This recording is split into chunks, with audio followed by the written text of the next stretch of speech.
Hi guys, good morning. তো দেখো এখন বাজে হলো সকাল 6টা। আর দেখো সকাল সকাল পুরো প্রচণ্ড বৃষ্টি হচ্ছে। দেখো পুরো মেঘে কালো করে আছে, বৃষ্টি দিয়েই যাচ্ছে সারা রাত থেকে, দেখতে পাচ্ছো। এই দেখো কি হারে বৃষ্টি হচ্ছে, ভালোই এত গরমে। আর চলো ওইদিকে গিয়ে দেখি মা কি করছে। তো এই দেখো মা সকাল সকাল বসে বসে চা খাচ্ছে। চা বানিয়ে দিচ্ছে মেয়ে, তো চা খেতে হবে। আমি স্নান করে সবজি কাটতে বসে পড়লাম, ওর সঙ্গে লাল চা আর কিছু নয়। আর এখানে রান্না হচ্ছে, আর এখানে বসে বসে আর এখানে এই যে রান্না হচ্ছে তিতা করলা ভাজি। আর এখানে কি বানাবে আরো?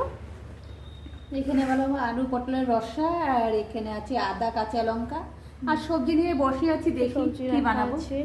তো চাটা কেরম হয়েছে? খুবই টেস্টি, মজা। সকাল সকাল লাল চা খুবই ভালো লাগে।